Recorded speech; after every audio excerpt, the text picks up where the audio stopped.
curva Antelao, immediatamente la curva Cristallo.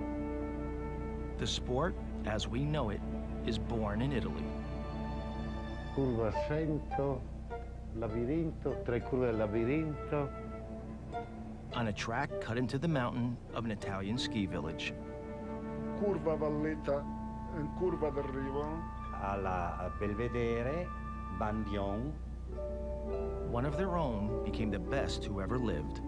One who knew no other way than to live life as a blur, negotiating treacherous turns with a gorgeous mastery, defying gravity and punishment, living not for glory or notice, but only for the cause of making every second count.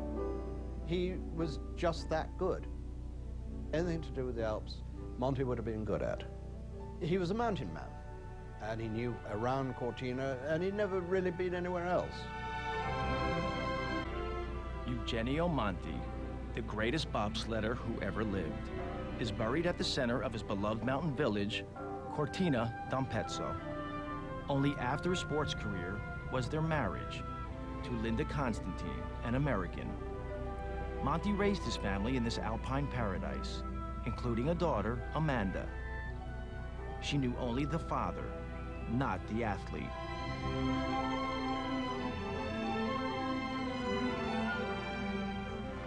My father never really showed me anything. He put all of his trophies away in big cardboard boxes and never displayed them. What she's learned of the world championships and Olympic medals and one famous shining act of sportsmanship when her father came to the aid of a competitor he knew might defeat him. All this, she's had to learn from others.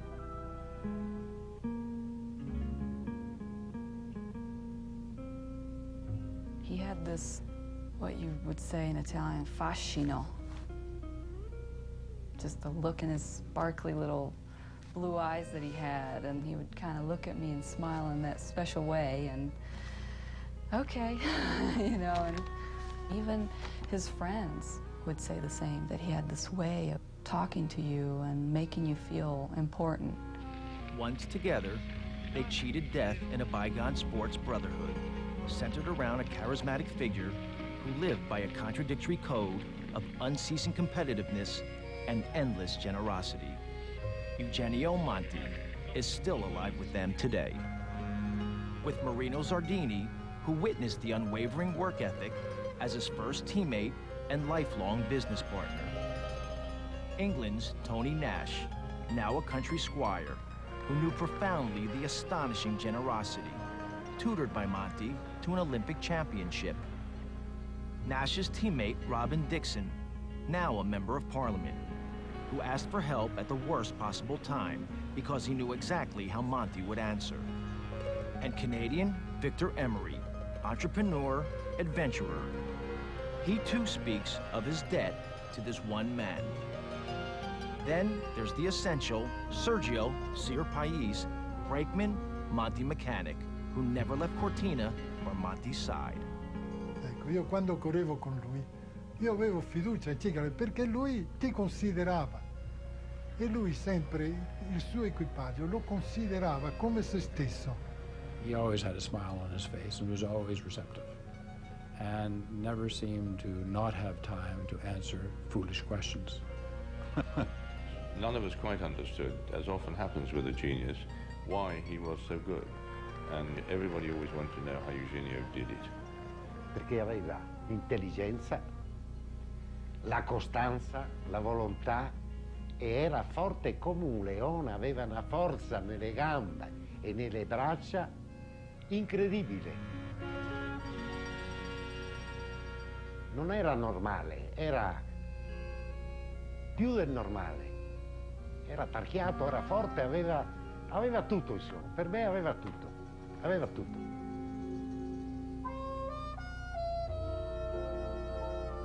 We found so many pictures of him doing other sports. I had no idea. Monti, the natural athlete from this mountain village, is naturally first a skier, preparing to compete for Italy at the 1952 Oslo Olympic Games. Then, as so often happens, injury concludes this chapter as it barely begins.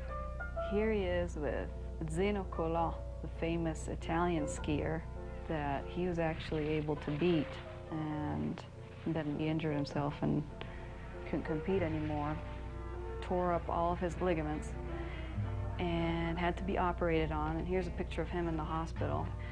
And he had to see all of his good friends go to the Olympics, and he couldn't go. Quando hai incominciato a fare il bob? Nel 54. E come mai sei arrivato al bob?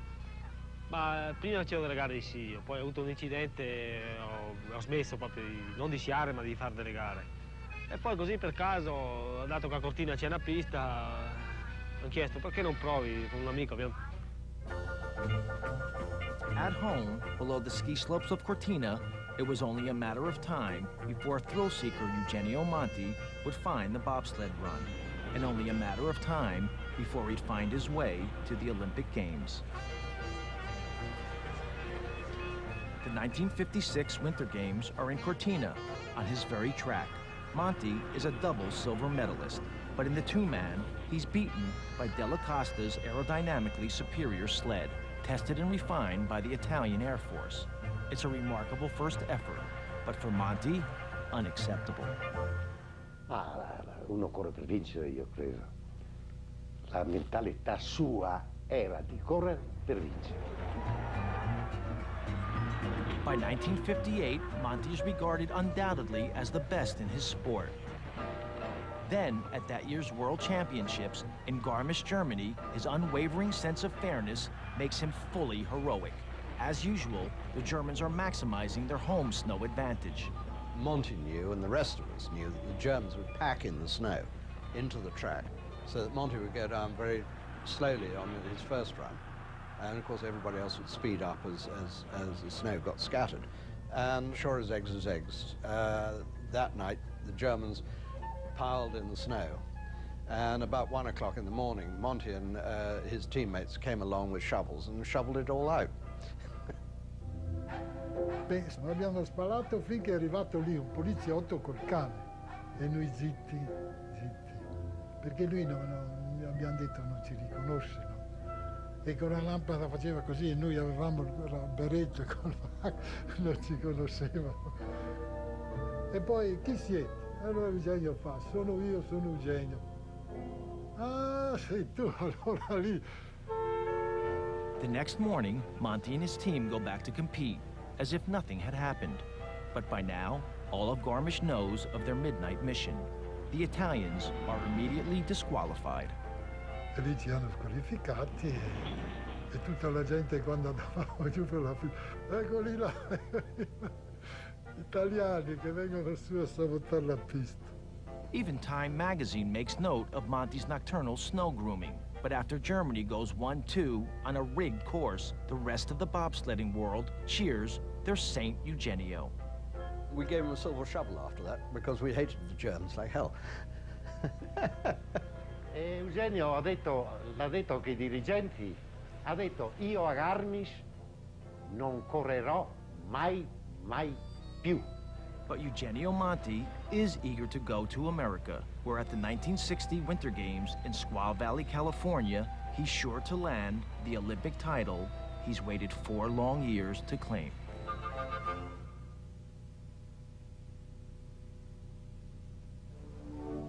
The 1960 Squaw Valley Olympics are to be the scene of Monti's crowning. He's well established as the world's top driver. But here's a galling twist of fate. The bobsled competition is canceled by cash-strapped American organizers. With no other major championship scheduled that year, the Italians, fearing the sport's demise, create one of their own. To keep bobsleighing going, the Italians, who were all powerful in bobsleighing, decided to hold the World Championships at Cortina. Cortina has always had its problems with the weather, and the ice and snow turned to rain. And there are rather bad news, a lot of young bobbers knocking about an alpine village with nothing much to do. So somebody had the sense to get them out of the place, and they ordered up some buses, and we all went down to Venice.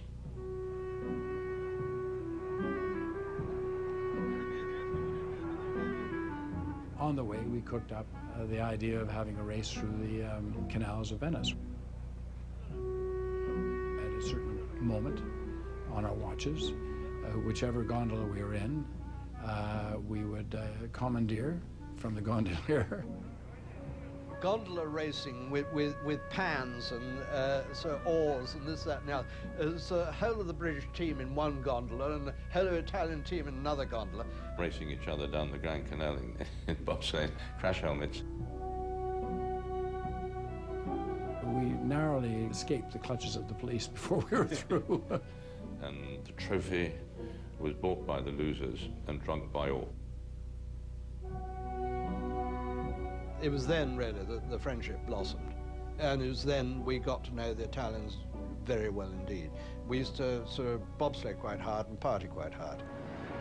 On the famed bobsled run at Cortina d'Ampezzo is the World's Bobsled Championship competition with 4-man teams from a dozen different nations hurtling down the treacherous chute.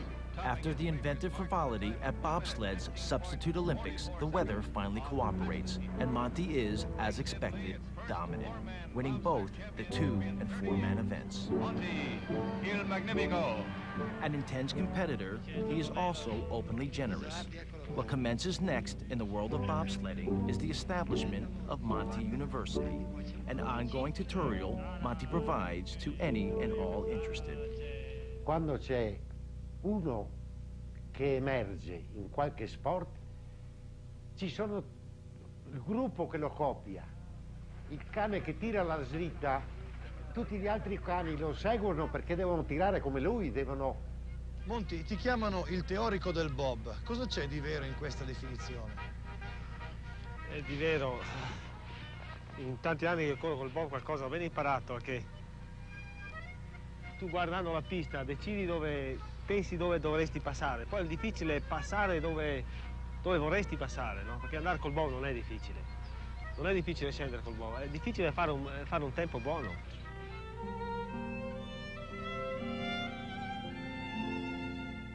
I realized that here was the master. So I spent as much time as I could when it seemed to be convenient to him, and it always seemed to be convenient, walking up the run and asking him how he took that corner and what do you do here and this kind of thing. And he was always receptive. One thing he told me, he said, Tony, always walk up the track after the run, and you always learn something. And every time after that, I walked up the run. For Canada's Vic Emery, the full educational epiphany occurs when Monti, incredibly, invites him to ride shotgun. I spent all of my time looking over his shoulder, trying to see what he was doing differently than what I was doing. And I came to realize that I had been trying to be too perfect on the corners. He took whatever came to him without guiding it in at those last 10 or 15 meters. And immediately, this new concept of driving straight into the corner and taking what comes, we were right up there amongst the leaders, the top 5. What compensation Monti receives from his sport as educator and standard of excellence is paid in trophies and high regard, but there's no money in it. By day, he's building a business, operating ski lifts, and grooming the slopes of Cortina's daunting, fashionable Dolomites.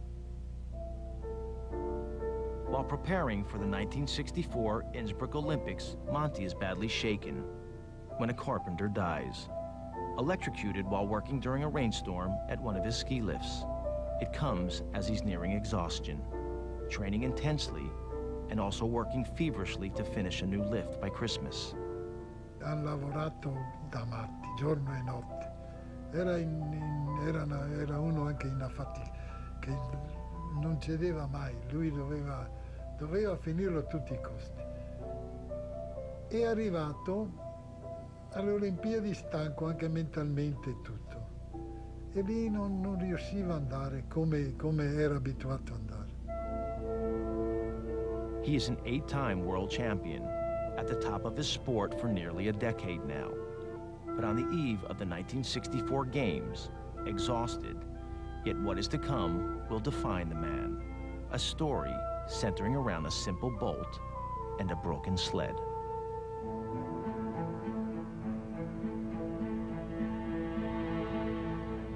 It was a year without snow.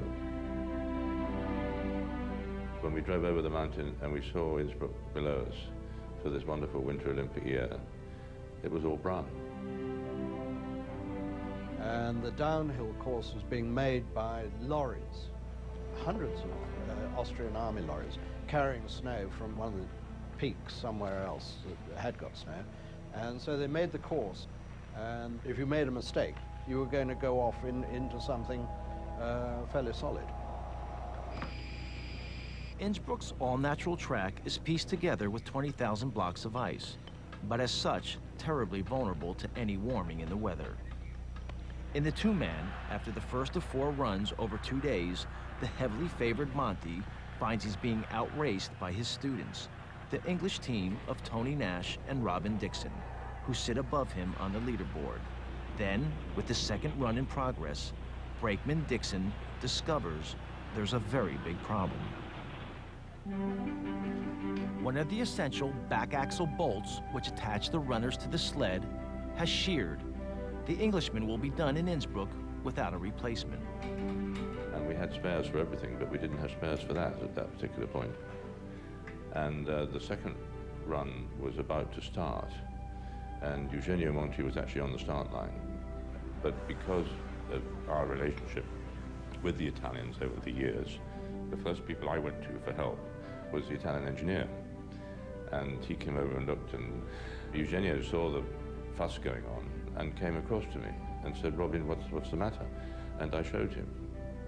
And he had his helmet and everything on, gloves on. And he said, "Don't worry, get an Englishman to meet me at the bottom and you can have mine, because I finished for today when I get down." Monti brakeman and all-around mechanic Sergio Sierpais gets the bolt to a waiting English team member. Io ho smontato questo bulone, gliel'ho dato, ma era una cosa naturale, neanche era un piacere che facevi a uno che conoscevi, che facevamo lo stesso sport praticamente, e senza sta gran rivalità come che è adesso. At the end of day 1, the repaired English sled is leading. Imagine, once upon a time, for one man, this was how it was. Fairness above all. After the second run, we were all chatting, and I went up to Monti and said, "Thank you very much, marvelous gesture," and he just shrugged, and it was just one of those things. Hi, I'm Kurt Gowdy here at the finish line of the bobsled course in Eagle. Big crowd on hand now to watch the 4th and deciding run of the two-man bobsled championship. On the second and concluding day of the two-man, the weather suddenly warms and the ice quickly softens. England's Nash and Dixon, early in the starting order, record their slowest run of the competition. Oh, she's bumping, he's losing time. Nash bumped on the straightaway. It would cost him the two-man championship. That has been his poorest run of 4 runs. He is the leader as of right now, but the two Italians, Zardini and Monti, are coming up behind him. We disappeared down to the cafe at the bottom and got ourselves a schnapps and a coffee and waited for the others to come down. And then somebody from our team, Guy Rennick, I think, found us. And he said, he swore at us. He said, "What the hell are you doing here?" He said, "The world press are looking for you. You're going to win this race." So we went up there to watch Monti, and Monti can walk on water, whatever the track is. He can usually adjust to it and come down smiling. He's into the straightaway for the finish.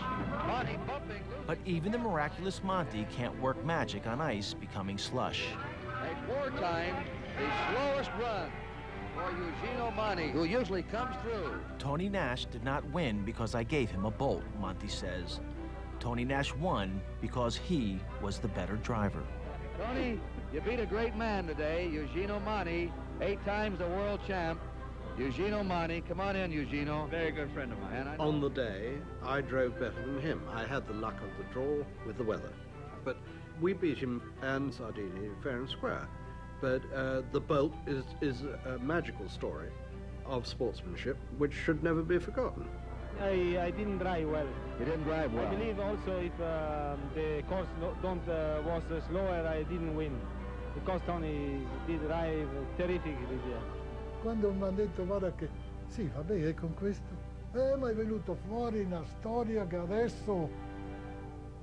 And the bronze medalists the former world champion, many times world champion, Eugenio Monti, and Sergio Siapas, the brakeman. Monti getting up next to Robin Dixon there, and he's helped the British boys a great deal, and in fact, of course, was responsible for lending them the bolt that might have delayed their start. It was a typical Eugenio Monti spontaneous gesture, and I took it as it was. Afterwards, as the world knows, we did do quite a lot to make quite a fuss of it, because, gosh, it was a fantastic sporting gesture.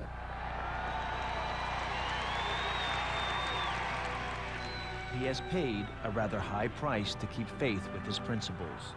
Even so, the Innsbruck Games are not over. In the four-man bobsled, Monti will have one more chance to win.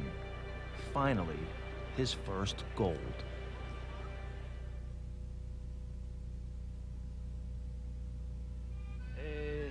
L'ha chiesto a me questo bullone, perché io non ho mica fatto niente di particolare, come dicono, come facevo di no, ti do un bullone, non è mica sportivo, no? Sì, quando arrivo giù, invitiamo il bullone del mio bob e te lo do, no? This was given to my father after Innsbruck of '64 from Tony Nash and Robin Dixon. And this was given to him by the Canadian team. It says, to Eugenio in recognition of a great sportsman, Canada Bob. Did you see the inside? The last drop. And the hanging man. At Innsbruck in 1964, the four-man competition is underway. Team Canada, who've also been schooled at Monti University, find themselves in desperate trouble. I walked up the run as I would normally do between heats, and when I got to the top, our sled was upside down, being worked on. But then I realized it was being more than just worked on, it was apart. And that's when Eugenio's mechanics were trying to de-seize our axle. A battered undercarriage has dangerously compromised the steering. Monti instructs Team Italy to provide on-the-spot repair. Se mi chiamavano io andavo e riparavo, che fosse, non so, non i svizzeri, perché i svizzeri un po' carognette. Mettiamo quei spagnoli che c'erano, con gli inglesi, con gli americani, con cosa, Sergio, fai pure, c'è qualcosa che non va, vieni a dare un'occhiata. Era naturale andare lì e metterglielo a posto e controllare.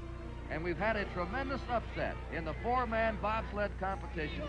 Monti Zardini of Italy were the heavy favorites, but Canada came through with a tremendous upset.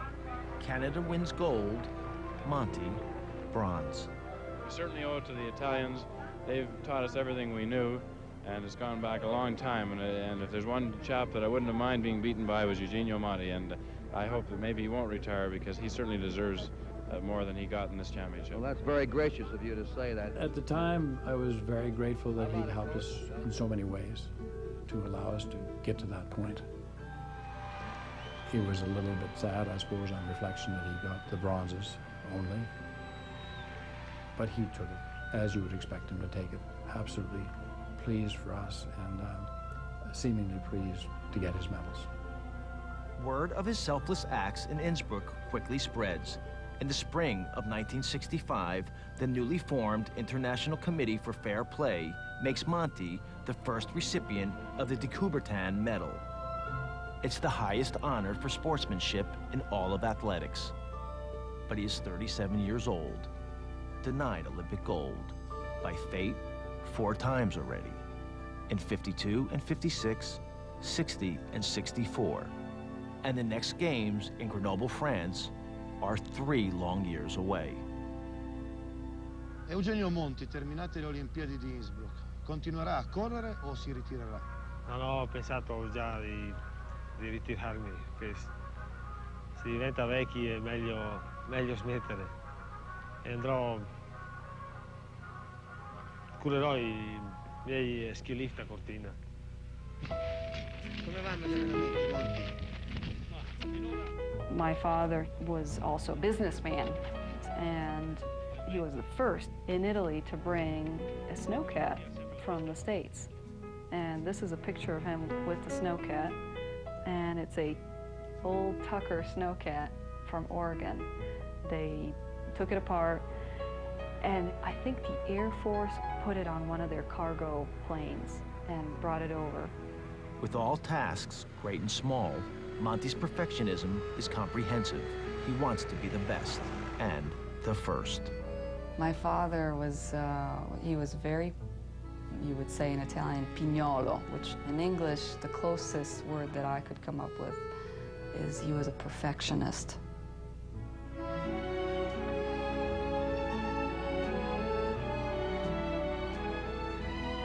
Like, for example, he would cut his own wood and stack it outside of the house.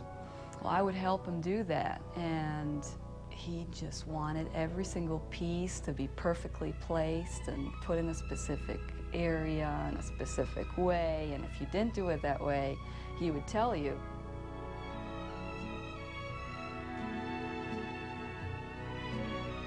He would spend the summer walking the slope and taking every single stone off that hillside so that it was absolutely smooth and perfect when the snow came.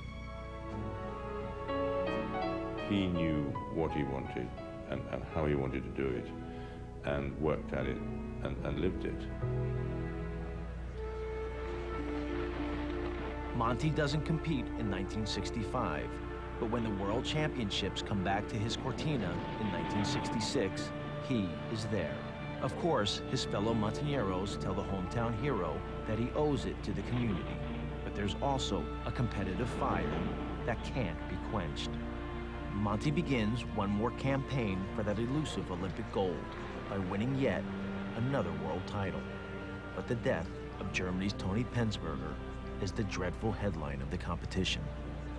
It was, I don't say one of those things, but it was something that occurred in bobsleigh.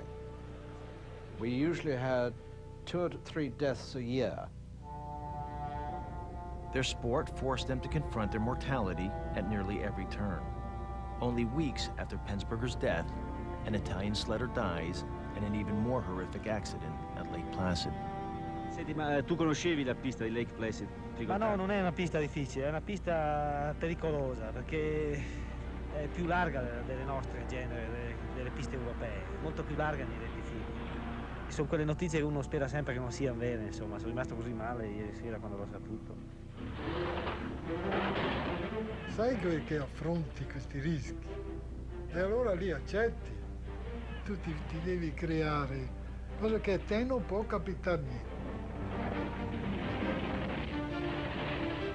Perché se incominci a pensare che a te può succedere qualcosa, non rendi neanche. E con la gran soddisfazione, quando l'avevi fatta perché avevi affrontato il pericolo e ti era andata bene, allora ti dà una gioia immensa. Questo ti dà una gioia. But danger's shadow soon overtakes Monti's loyal brakeman as well. Signor Paesi's career ends abruptly at the 1967 World Championships. Il bob per aria è uscito per aria e si è girato sottosopra e ha picchiato sull'altra curva sottosopra. E poi è andato ruzzolone. E io avevo questo braccio qui, e questo qui avevo.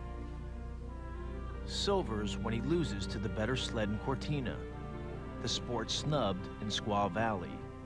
Bronzes in 1964. His brakeman never to compete again. It must seem to Monti his Olympic gold will never come.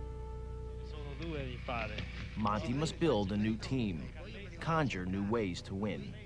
And with the push becoming ever more important in the sport, he recruits young men with size and speed.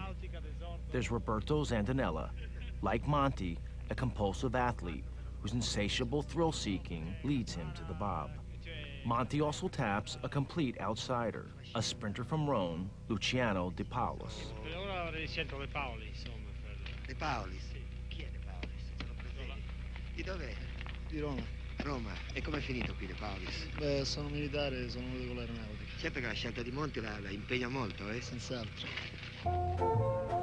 They learn the Monti way, work, work, and more work. To prepare for competitions, they spend hours buffing Monti's sweetest steel runners, using lamb's wool and sandpaper. quindi una carta che lucidava, il pattino diventava uno specchio lucido, diciamo, per avere la possibilità di rendere maggiormente veloce, con i quali appunto Eugenio quasi quasi ci dormiva la notte con i pattini sotto affinché non potessero essere né scalfiti né rubati. Slick runners, fast teammates.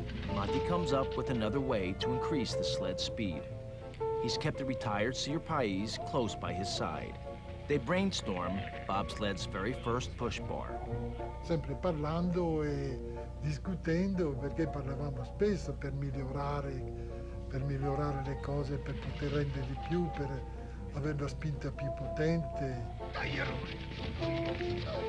E allora dice, fai qualcosa, preparami qualcosa che proviamo, no? E allora ho fatto questo tubo canocchiale, l'ho montato e avevamo visto che guadagnavamo qualche centesimo.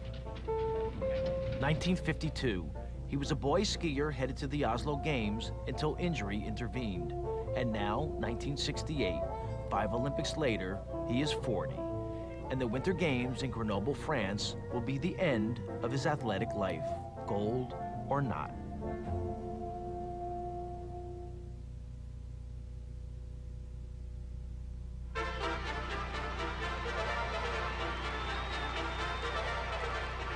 (1968), the Grenoble Games. Starring Jean-Claude Killy and Peggy Fleming, and Eugenio Monti, 9-time world champion. In 1956, at his very first games, Eugenio Monti was at a technological disadvantage, using an inferior sled. But at Grenoble, in all respects, Team Monti is at the sport's leading edge, highlighted by the brand new push bar. Questi due stratagemmi venivano coperti con un telone. Veniva coperto col telone e tutti curiosi, tutte le altre nazioni curiose, naturalmente si aggiravano attorno. Addirittura c'è stata una macchietta in cui De Paulis e noi frenatori con un fucile finto aggiravamo i nostri bob per proteggere questo nostro segreto. Though Monti's got the best equipment, the circumstances are still hardly perfect. He's 40 years old. This will surely be his last chance at gold. And his 25-year-old rookie brakeman, the outsider from Rome, is predictably a bundle of nerves. Before start, take the air inside the lungs. And maybe think about, I represent Italy, a small country. I must show to the rest of the world that we are strong. The two-man is first, and Monti takes the early lead. But the Grenoble track is fundamentally flawed, built facing the sun. Defending Olympic champion Dixon recalls summer games in winter. We were playing water polo outdoors in the swimming pool, which was just heated by the sunshine. So it wasn't surprising that there was nothing more than a trout stream coming down the bow run. In sloppy conditions, brakeman De Paulis is told by Monti to strip off the driver's goggles if visibility becomes an issue. And I think if now I take off the goggles and break the concentration of Eugenio, everybody kill me. To avoid the sun, organizers find a simple solution. They start day 2 competition before dawn. In the third run, Monti is overtaken by Germany's Horst Floth. Eugenio called me Romoletto because I come from Rome. And he said to me, you know, Romoletto, I will give all my medal for one Olympic gold medal. In a final clutch run, Monti drives to a track record. Then there's confusion. The Germans and the Italians have the same overall time. Just when it seems Monti's strange and tortured Olympic history is about to continue, overdue justice prevails. Bobsled officials check the rules. Monti wins outright gold, based on having the fastest single run.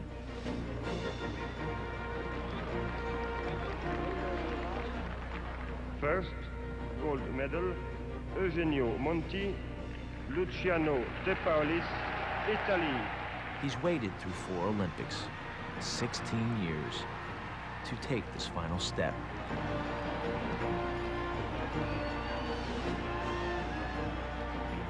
And he said, poor the German guys, why they don't give a gold medal to this poor guy? We have at the same time. I said, okay, it's better only for us.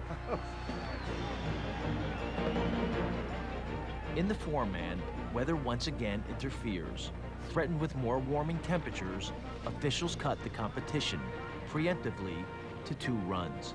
Monti edges Austria 1 to win gold medal number 2.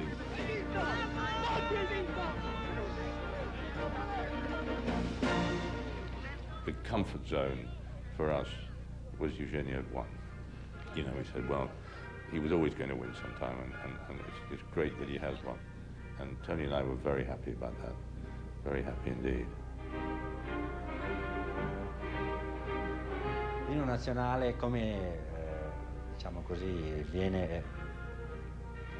come comincia ad essere suonato, un brivido percorre tutta la schiena. Un pochino si ha questa sensazione, si è partecipi di coloro che sono sul gradino più alto e quindi sono stati gli autori di un così grande evento storico. E allora abbiamo cambiato il nome alla sciovia, invece che Monti Zardini, sciovia olimpica. E abbiamo messo i circhi olimpici sulla sciovia. Cambiato nome, cambiato nome.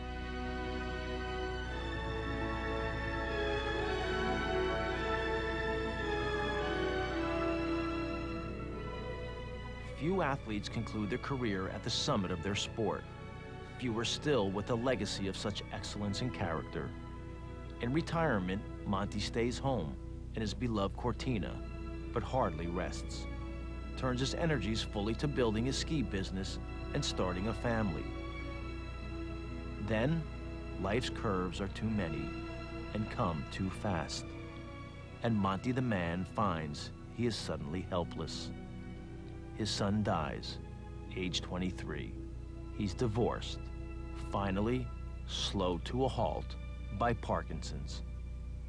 A person like my father, very active, independent, to find himself not able to do the things that he used to do, to have to ask for help, it was extremely hard for him. Era solo dopo, era solo. Non poteva più andare avanti così. Non che non avesse più coraggio, non aveva più voglia di vivere, credo, così. In December of 2003, Eugenio Monti takes his own life. From the stories that I've heard from my father's friends that came through this house throughout the years that I was growing up, and from what I remember, they definitely shared something special together. Like it was yesterday, they remember a youth when they were never so alive. And they remember reverently the man at the center of it all. Despite his quirkiness and his idiosyncrasies, he was always loved and always there and always brilliant. And I think he's a legend, and he will remain a legend. His legacy is, of course, far beyond bobsledding.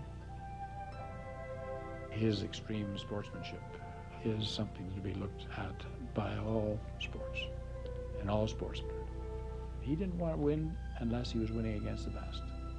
And if the best were handicapped by something that he could help them with, give it to them. So that if I won fairly. That's a great legacy.